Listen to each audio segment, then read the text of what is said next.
Enjoy this Wild Soul Gathering production. I'm Dr. Sandra Marie. Pour yourself a really tall glass of spiritual curiosity and join me for the Happy Hour for the Spiritually Curious podcast. In the spirit of happy hour, cheers to some new insights, peace, revitalization, and perhaps an aha moment that may change your life.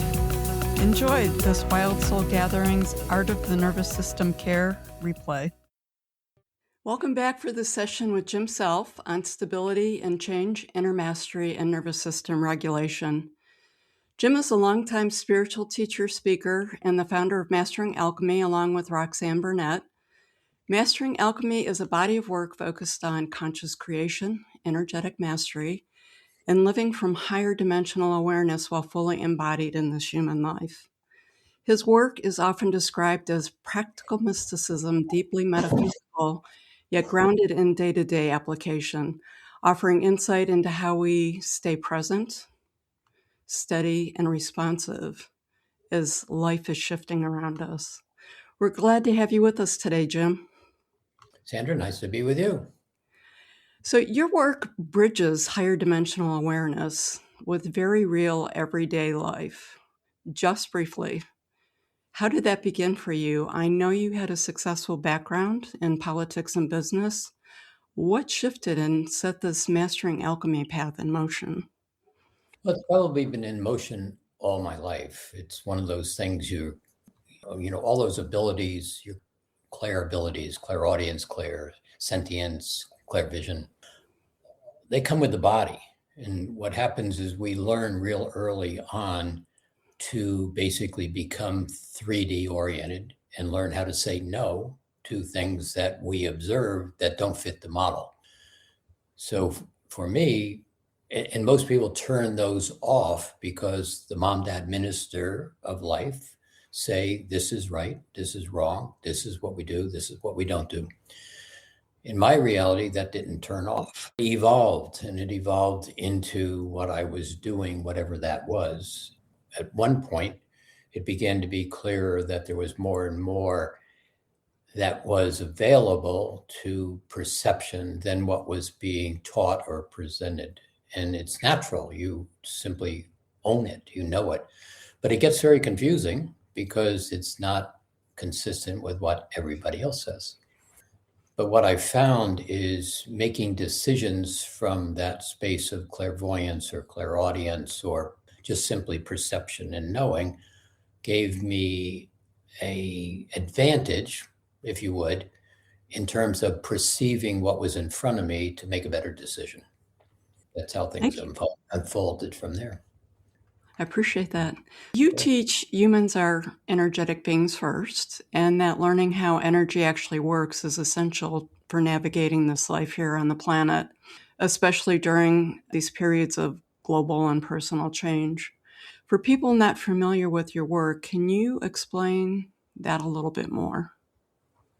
In a simple version, one of the things that happens to you is, let's be real simple, there's something called an aura, energetic field around you. You know what that is. When somebody steps too close, you step back, you respond, you have an opinion.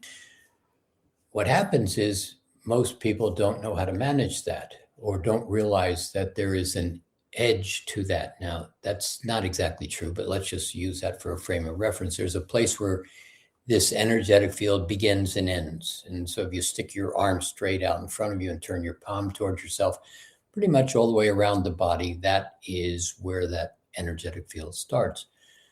But what happens is we have a tendency to perceive the world without any discernment or without creating a point of definition that allows us to discern, is this mine or is this somebody else's? And so how often have you experienced another person who is in a bad mood or is angry, and all of a sudden that energy is running through you and you're upset or angry, or you get in relation with somebody and they say, well, this other person's a terrible person. And pretty soon you begin to believe that other person's a terrible person. But you don't have a bad relationship with that person, but all of a sudden you have an opinion, a judgment, a response that basically is engaged with. And so what happens is most of the thoughts that you think, many of the emotions you think, most of the beliefs you hold are not yours. They're simply not yours. If you ever examine a set of beliefs that you hold and were able to go back and look at the origin of the belief, you'd realize for the most part it was somebody else's opinion. It was the mom who said, this is how we do things. We play with these kids. We don't play with those kids. We go to this school. We eat that food. We don't eat this food. And what did you do as a little kid? You went, okay. And all of a sudden you are no longer you. You've just been created in the image of your mother in that example. Now, that's not a good or a bad thing. It just simply states that it's not your thing. And so as we go on in life and we begin to look at the structuring of society, and today is a great time to just look at the structuring of society and all of the distortions that are being presented. And one of the really great things about today is all of the lies and the distortions and the misdirections and the mistruths are becoming conscious. Now, not all of them, but enough of them that you as a person are observing the world, hopefully, and basically going, something's not right here. And so what you're beginning to do is discern your truths from the structure of the game of the third dimension that we play. And it is a game. Third dimension has a game board. It has rules. It has structures. It has guardrails. And it basically, you came into this game to play the game in a large way to learn how to get out of the game. And right now we're at a point where getting out of the game is what the game is all about. And so it's an exciting time where we're now playing. Most people are moving along with the flow of the transition from the third dimensional game board to a fifth dimensional game board. Now, the interesting part about that, where people have a difficult experience in those words, third dimension and fifth dimension, is they perceive that something blue is going to turn to red. The earth is going to go from whatever it was to some new magical space. No, that's not what's going to happen. In real terms, the earth isn't going to change as you know it right now. And we'll talk about that in a minute. But the tree is the same tree. The window that's right where you're sitting looking out, same window, third dimension, fifth dimension. What changes is how the game is perceived. And we perceive that third dimensional game from a place of good, bad, right, wrong, duality, linear time, which is one of the biggest guardrails of the third dimension. Everything is linear time. That's not true. There are 5 different configurations of present time. You play with them, a number of them, all the time, but you don't recognize it. And so third dimension is very conditionality. There is nothing unconditional in the third dimension. You have to wait until you get to the fourth or fifth dimension. But in simple terms, the fifth dimension is all about well-being. Almost period, well-being. There's no real anger, rage, resentment. That energy that you run through the nervous system that is anger or upsetness basically doesn't exist because you begin to recognize how to manage that edge of your energy field so that now you're looking at what's going on in the world, but not becoming the effect of what's going on in the world. And that old adage, you're in the world, but not of the world, begins to make sense in this fifth dimensional space. As we're going through the flow of that and people are moving from that fear reaction, survival-based patterns, are there tools that they can use energetically to help them move through this transition? Sure. So in a lot of tools, and this is where Mastering Alchemy really is all about, what are the tools to discern your choices? Now, the tools don't say believe this and don't believe that. The tools just simply say, let me be as simple as I can. You know what a rose looks like. So when I ask that question, what you do is you create a mental image picture in your mind.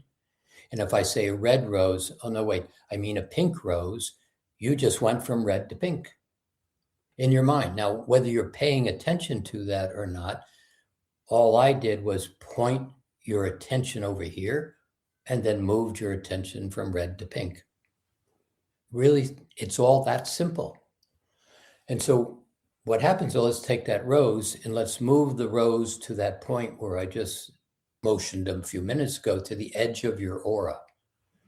Okay, just arm's length in front of you, turn your palm towards yourself and approximately plus or minus a little bit, that's the edge of your aura. If you pull your attention to this side of the rose and allow everything on the other side of the rose to be Shakespeare's theater to entertain you, and you can stay on this side of your rose and allow that concept to be entertained, to be a frame of reference that you move your attention to, rather than who's going to get me, what should I worry about, is the world a bad place? Stay on your side of the rose and recognize that's a movie going on with lots of players and actors. And to a great extent, all those players and actors are there to support your creation, your play on your side of the rose. It's so simple that people who are hearing this will just go, oh, that's cute. And they will immediately not pay any attention to what's being said. But a discerning person would go, wait, he just said something that may have some value to me. So if you put that rose up in your mind and you set it right on the edge of your aura, what happens is there's a definitive shift, subtle but definitive, in your space. You just basically said, I'm going to tune out all those vibrations of everybody in the world who are just broadcasting, and I'm going to just focus my attention on what serves me. That's not a negative, selfish statement, what serves me. It's a very positive, selfish statement, what serves me. Because once I begin to get coherent, comfortable, aligned with my own well-being, there's that fifth dimensional space, I have the ability to discern, how do I be of support of somebody else? Or how do I basically allow all that noise to move past me to go for a nice walk and enjoy the flowers in the field? But when was the last time you went for a nice walk intentionally and allowed yourself to smile at the flowers in the field? Now, if you pause, everybody listening, and ask yourself that question, when was the last time you gave to yourself with joy and ease and intentionally moving to a smile? It may have been a minute ago. It may have been a lifetime ago, because we get so distracted by the noise on the other side of the rose, or where there is no rose, that we can't even recognize the joy that is available to us. We bring up something important, and that's the service to self. I think that a lot of people have a problem with that based on the beliefs and rocks in their backpack. Sure. You often talk about 100% service to self is equally as important as 100% service to others. Can you expand on that? Sure. So let's take that word selfish. And there's two ends to that stick, selfish. One end is, I'm going to impose myself. I'm going to step on you. I'm going to make you not okay so I can be seen as really exciting and good and a nice person. And so I'm going to step on, take advantage of, use other people. And there's lots of people out there that do that to get ahead, to be seen, to be successful, to be noticed. All of that comes from a deep fear, a deep sense of lack of self in real terms. But you know those people, you've seen them all your life. But if you go to the other end of the stick, this selfish end of the stick that says, I'm going to give to myself, I'm going to have for myself, Well, what happens is, that religious statement, it's better to give than to receive. But if you really look at that statement, I'm giving, I'm giving, I'm giving, I'm giving, I'm not receiving. And pretty soon, you're the person laying in the middle of the street who's been run over 10 times. Somebody says, oh, nice shirt. And you go, oh, here, let me give you my last shirt. Now, you know that person too. And how is that person's health, their well-being, their nervous system? How is that person getting into a place of joy in the world? They're simply not. They're not receiving. So there's a point of balance. And so that word selfish isn't about taking from and using. That word selfish is really about giving to yourself. Because if you can't have for yourself, you have nothing to give anybody else. So this space of being 100% selfish about yourself, giving to yourself, not taking advantage of, not using, not stepping on, but simply allowing yourself to have beauty, allowing yourself to have money, allowing yourself to have nice material things. It feels really good driving a nice car that's safe. So if you can allow yourself to have those, you're not taking advantage of anybody else by giving to yourself. See, the world, the universe is abundant. The universe is all about law of attraction. What you put your attention on, the universe says, I who adore you and will never second guess you because you're the creator being, will give you what you put your attention on.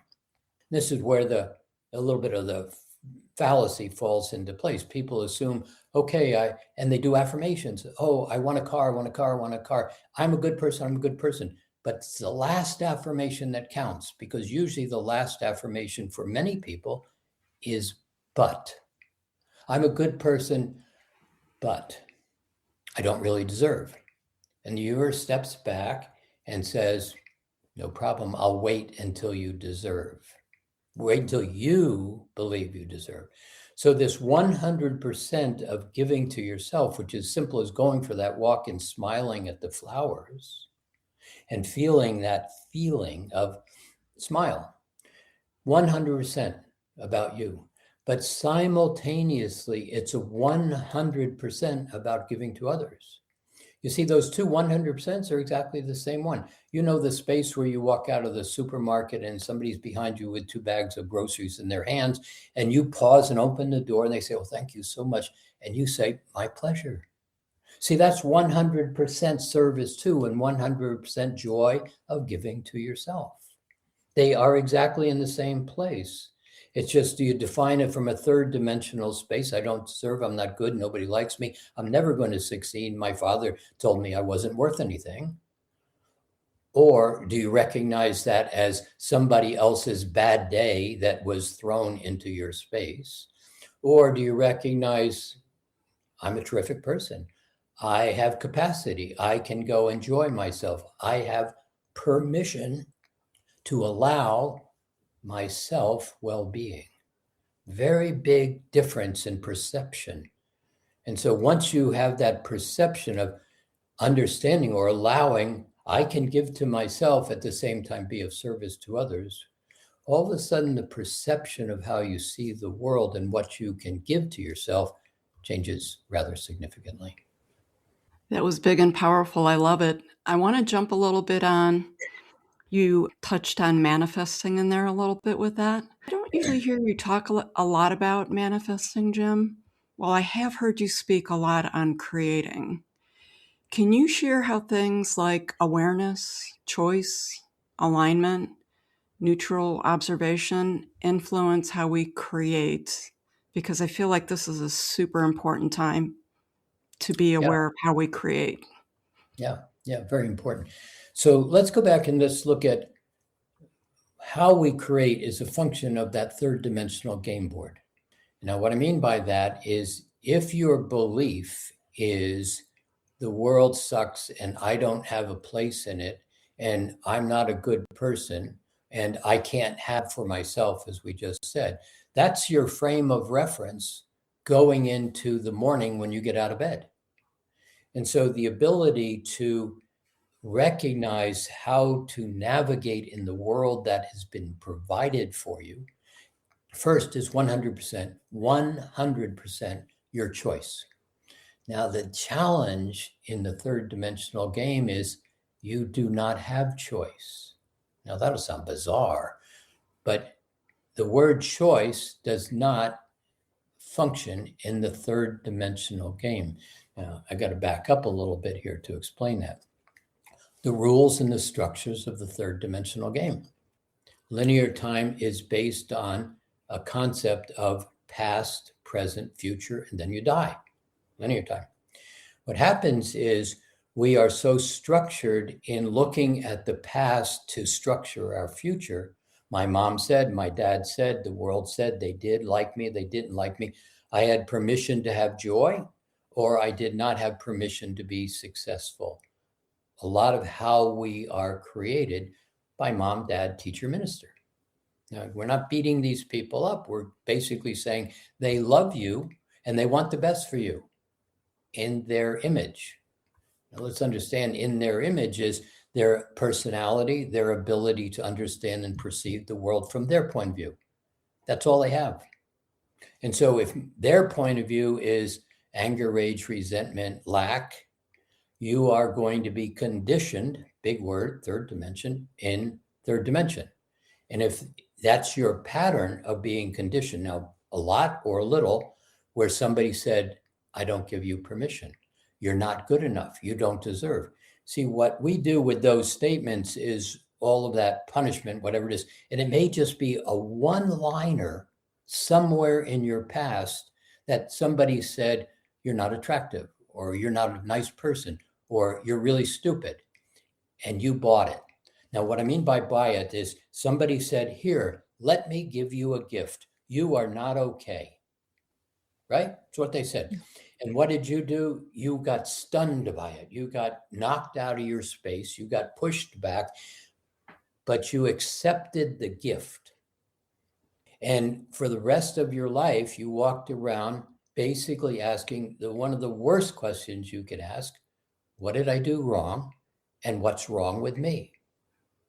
The reality is you didn't do anything wrong. You were out in that moment exploring, expressing, learning, seeing where boundaries were. What can I create? What can I have? This is a fascinating thing. How many times have people been yelled at or told, there are no orange elephants and you have to draw inside the lines? But a moment ago, you were having a thrilling experience creating your orange elephant. Do you ever draw an orange elephant again? No, because somebody gave you this gift that said, you're not okay. And in that 1 second, you framed the rest of your life. Now just pause for a minute and take a breath, because one of the things I'm doing is right here helping you dismantle that picture, because it was never true in the first place. So everybody take a breath, because what happens is as soon as you bring your attention to that picture, whatever it was, whatever your orange elephant is, you just stopped breathing. And there's where the picture lives. And so does it make sense that your orange elephant was so significant to run the rest of your life because of, or somebody's lack of approval? So take a breath and let's just move that off the table, because this is where your past drives your future and your present. And so we look at our past and we say, I'm not okay. Or we look at our past and we say, well, I'm going to live my life because this is what my mom, dad, teacher, minister told me to do. Not what I wanted to do. And then you fit into it, it becomes a rhythm, but it never feels good, never feels satisfactory, never generates that powerful sense of yes. That place where you go, oh yeah, this is it. When was the last time you had that? So what we do, the game board says, linear time, is I look back at my past and I project it into my future. But the reality is you don't live in the past and you don't live in the future. And you've heard this probably hundreds of times. There's only this moment right now. Oh, wait, that moment just passed. Now. Oh, wait, that moment just passed. Right now. Now, what happens when you bring yourself into right now, This is where the magic begins. And it's really this simple. So that picture, that orange elephant that I just talked about a minute ago, would you bring yourself right into right now, just right here? And would you recognize two things? One, I'm right here. And two, I have a past memory, my orange elephant, being told it wasn't okay. And would you recognize that I'm right now? And the past memory happened. It was true. Somebody told me my orange elephant was terrible. And I am sad and I'm depressed and I'm fill in the blank. But right here in present time, would you take a breath and would you realize that emotions only happen in the moment, but the event happened in the past?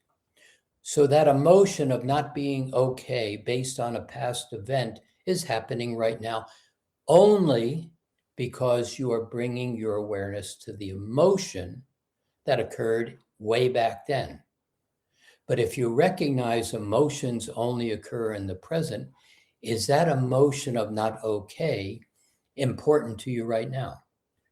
Does it have any value to hold this emotion of not being okay based on a 4-year-old drawing an orange elephant? Now take another breath, because right here, this is where everything happens, is recognition that that energetic emotional pattern I'm holding is stuck in my past pictures, but in my present moment, that emotion has nothing to do with me at all. Right now, am I that bad person? Am I that terrible artist? Am I disappointing my mother, father, teacher, minister? Right now, based on that 4-year-old picture. And the answer is no. Now, if you take a breath and just recognize that's an emotion that I don't have to carry, because actually I draw nice orange elephants today, whatever those are. And I've been successful numbers of times in spite of this feeling. And I've smiled hundreds of times in spite of being told, don't do that. Now take another breath, because right here, we're just reorganizing that field that says I'm not okay. And here, let's use that simple rose again, because you asked about tools. Let's just create another rose and give it another responsibility or another opportunity. A rose will always, the one you create right here, right out in front of you, it has the ability, because it's what the energetic tool is, to override everything that is lesser than your well-being. Interesting tool. You mean if I just create a mental image picture of a rose and tell it to collect up that emotion that is tied into that old picture, and then I give it permission to catch it, collect it all up, and then I just explode it like a fireworks. Just like that. Take a deep breath and recognize that no longer has anything to do with me. And you've just not only reduced the emotion, you've just also generally removed the memory of an event that had nothing really to do with you. That's what's happening in today's world. As you move into this fifth dimension of well-being, you can't take your baggage with you. And so a lot of people don't know what we just said in its simplicity, and they're stuck on that picture of I'm not okay, I'm not okay, I'm not okay. So the universe is basically providing you a lot of information right now that says the world you've grown up in, maybe not the world that's all about you. Look at all of the lies, the distortions, the misdirections, the power over, the imposition of one over another, the control, the domination. And it's drawing your attention to these things so that you and the universe can simply let go of all of those past memories that really have nothing to do with you on your path into well-being.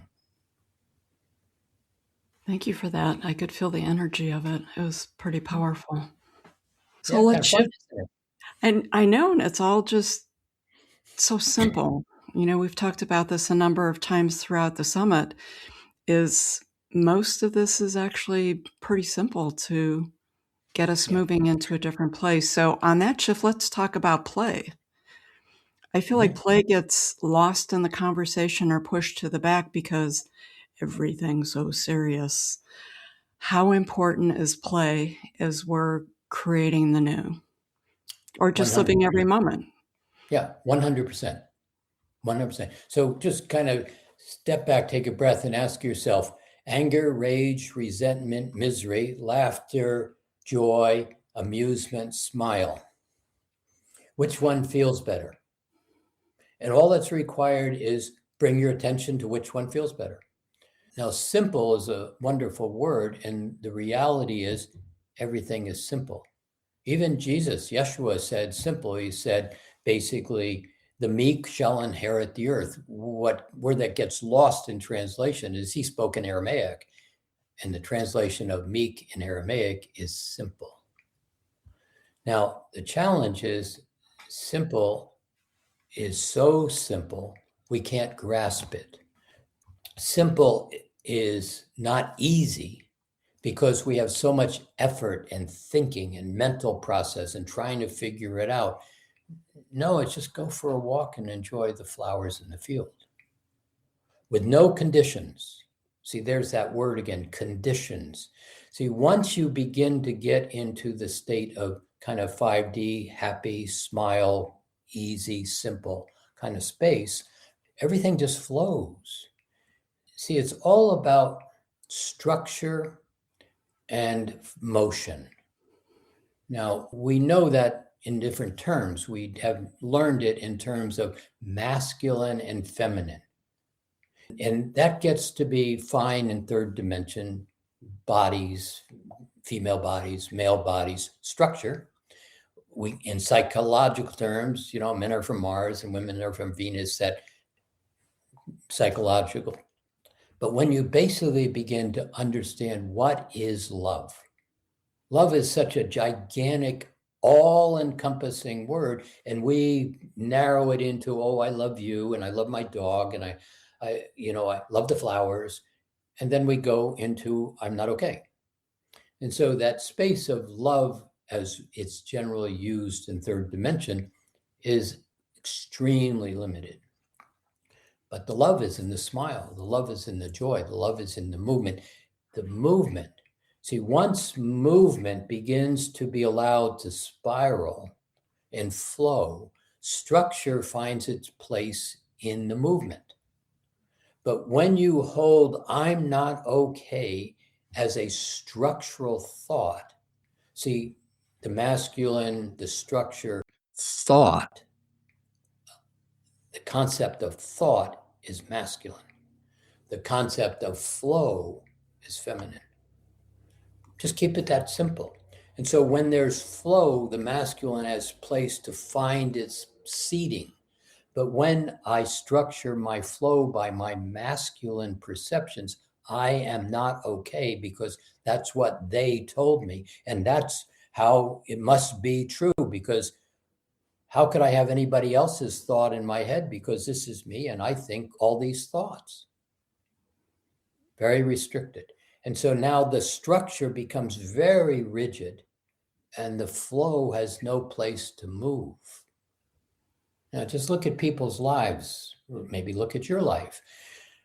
Do you have flexibility? Do you have fluidity? Do you have the ability when somebody says, this is how it has to be at this time, and you go into conflict and argument with them? But if you step back and you realize it doesn't matter whether they did this at this minute or in an hour from now.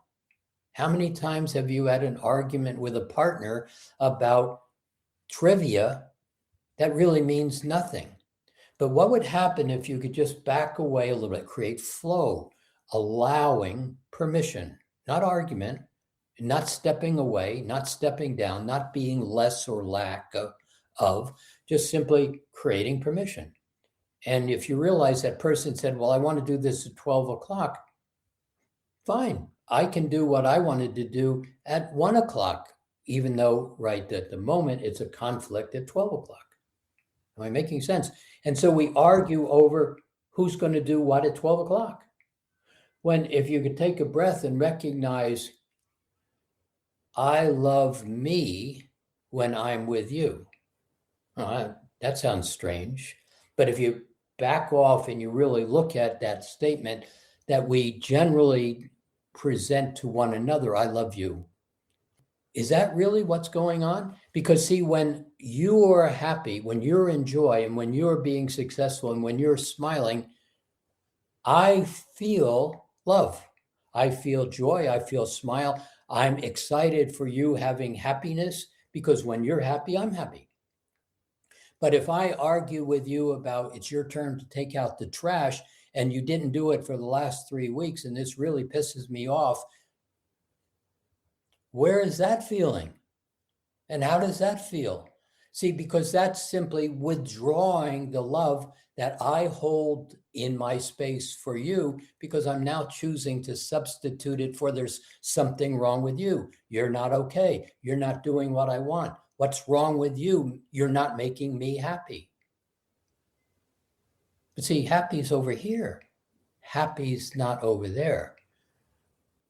The better statement might be, I love me when I'm with you.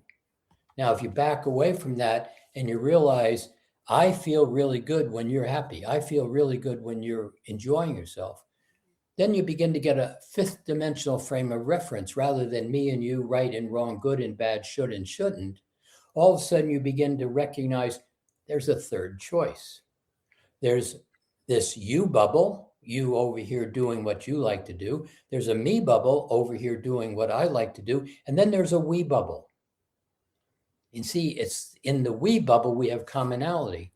But you like to do things that I don't care for at all, but it doesn't have anything to do with me. So when I can allow myself to let you have permission to do all the things that create a smile, and you come home and say, I went out and ran a 5-mile race today and I loved myself doing it. Wow, that's so exciting. I'm happy that you're happy, because all of a sudden I'm happy that you're happy.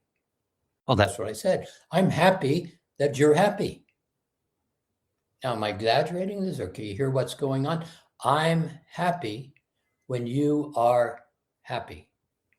And so if I can get out of your way and in fact give you room to do all the things that you really enjoy, I'm going to experience love. And if you can give me room to go and do all the things that I want to do, you begin to experience love. And yes, sometimes we have schedules that put them both at 12 o'clock. And at that point, it's like, okay, let's step back and see how we can allow the fluidness and relax the structure.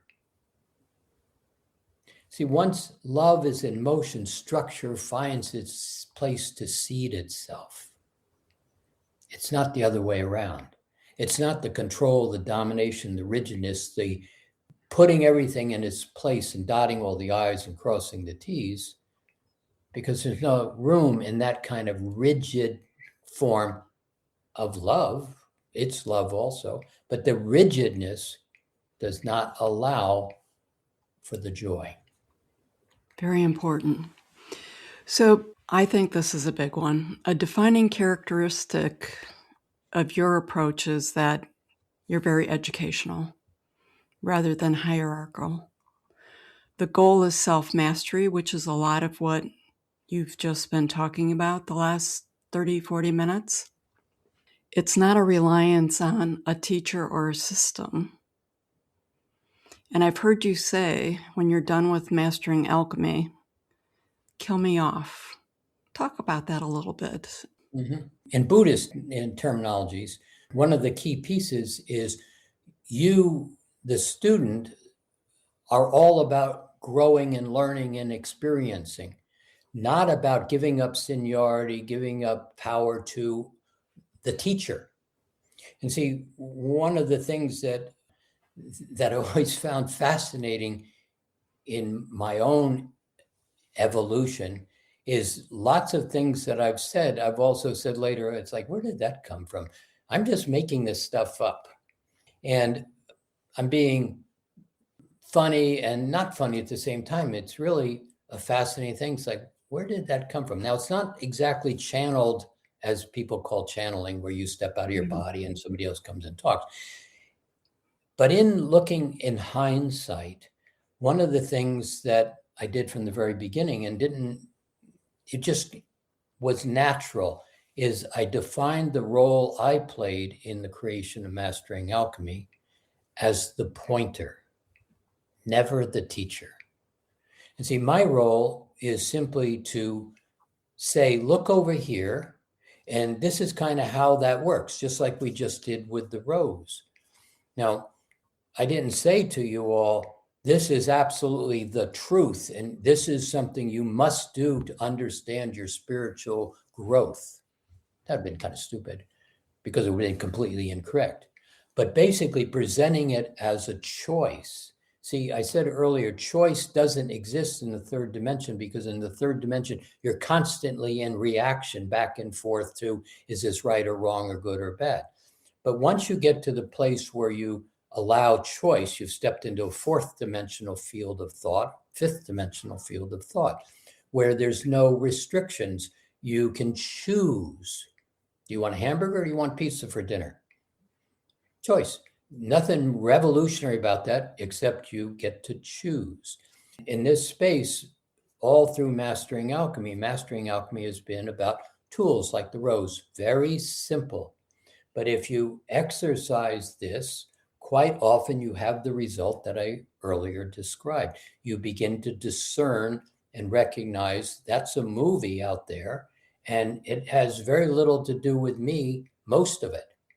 That creates a tremendous space of freedom and permission and allowing to adjust yourself to a place of well-being. So in my reality, defining me as the pointer, look over here. This is kind of how I think this works. Give it a try, see what happens, and we move on. So Mastering Alchemy has laid out in kind of the level 1, level 2, a whole series of both tools and awarenesses. Now, I've had a great assistance in all of this because the archangelics have defined a great portion of the path. Now, in my reality, having conversations with Metatron and Gabriel and Raphael and Michael and others like Saint Germain or Yeshua or the Magdalens, plural, Mother Mary, that's just conversation in my reality. And so when you begin to have conversation or you bring your attention into a different resonance field of consciousness, there it is. That's what's there. So the statement of kind of kill me off is really a very empowering statement for the person. I give you permission, but I don't give permission. You have permission to simply say thank you, or simply say screw you, or simply say that was wonderful, that was terrible, and walk away. It doesn't matter. How do you choose to have enjoyed or not the experience? How have you choose to take advantage of tools that have been provided? How have you chosen to get quiet and then begin to align yourself with that golden thread of light that simply begins to open up a whole arena of consciousness that you cannot get to when you're angry and in resentment or living your mother's dream? So, and in my space, very freeing. I get rid of all of you. Please let me go away. Happiness to you.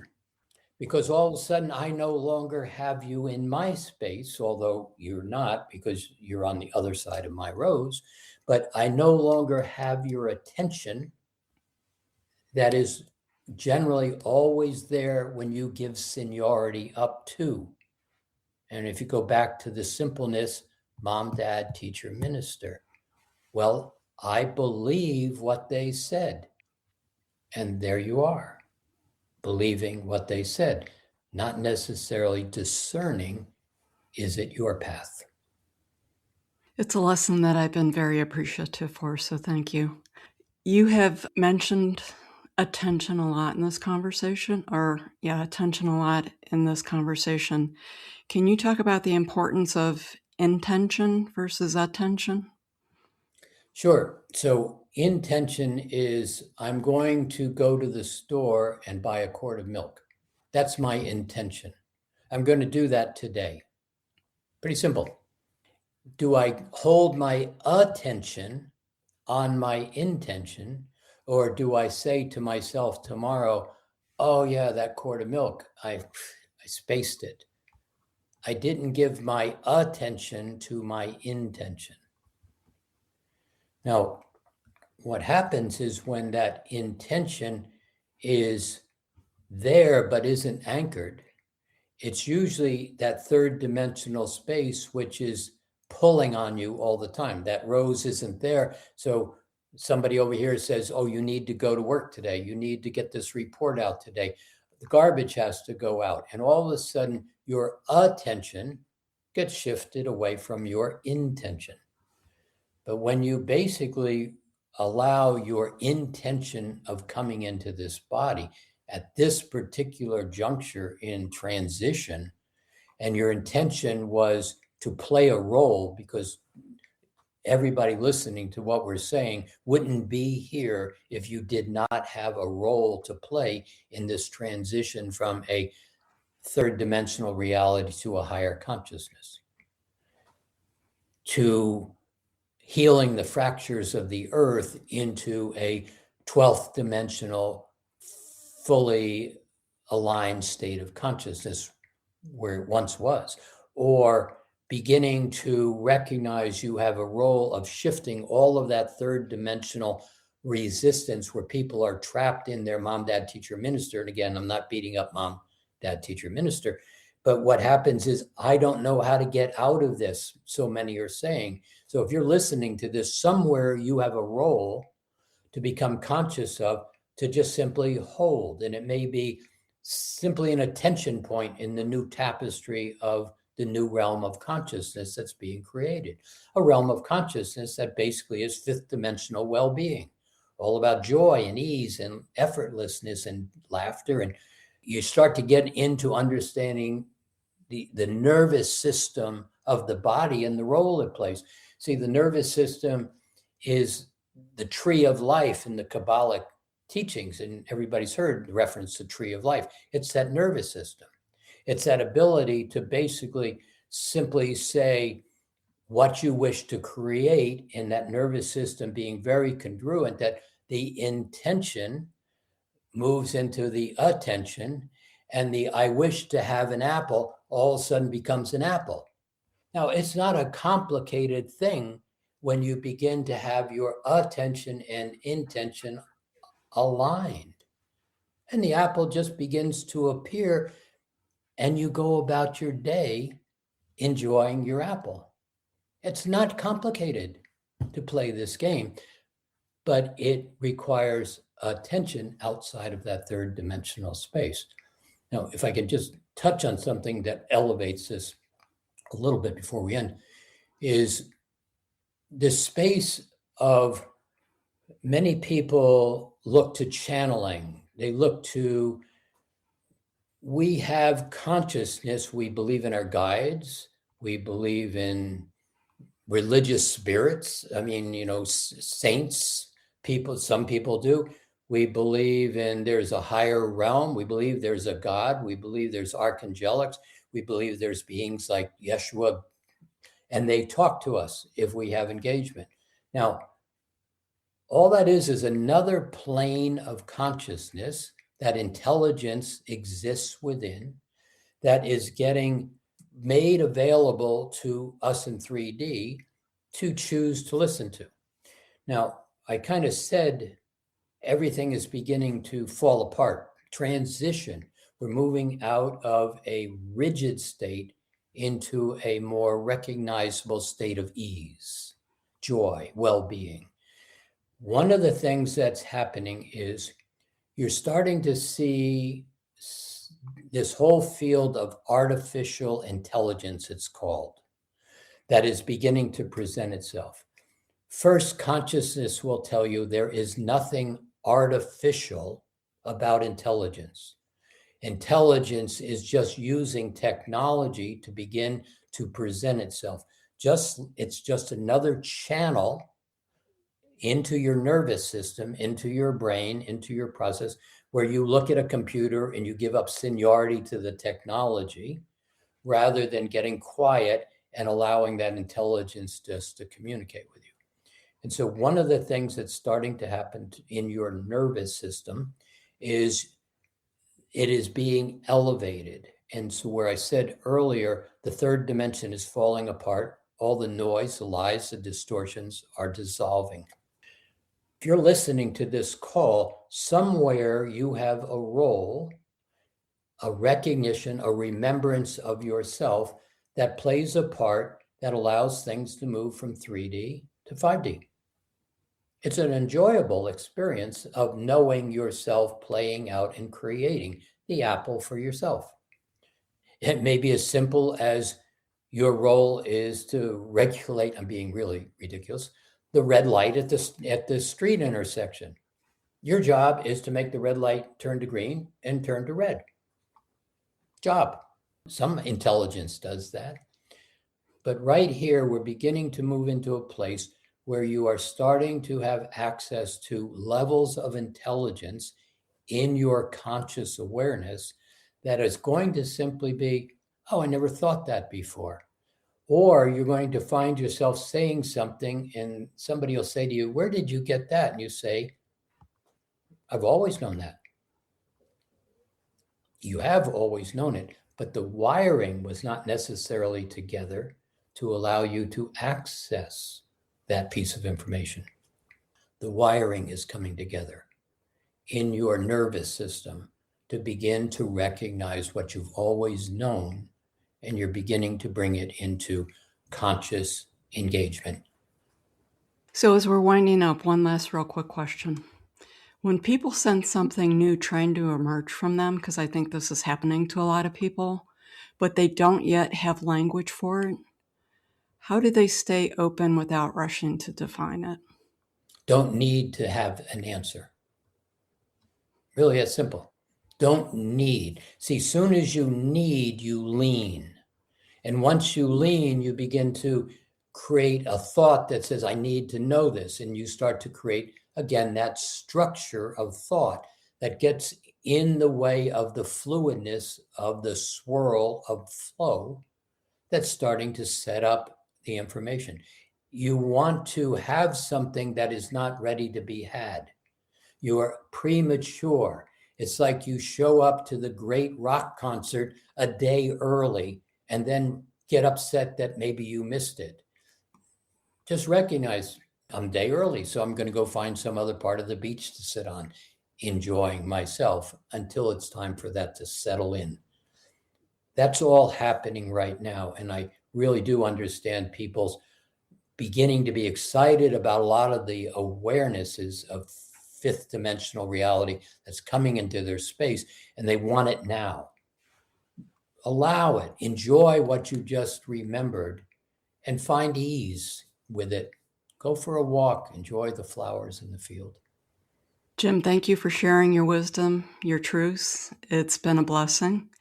For the people out there who want to learn more about Mastering Alchemy, you can go to masteringalchemy.com. Thanks again, Jim. Blessings. Thank you for joining me for this episode of Happy Hour for the Spiritually Curious podcast. If you enjoyed today's conversation, please subscribe to the podcast and follow us on YouTube. And if you'd like to explore these topics more deeply, visit wildsoulsgathering.com, where you'll find free resources and guided practices designed to support your own journey of curiosity, healing, and personal growth. This is Dr. Sandra Marie, sending each of you peace and love.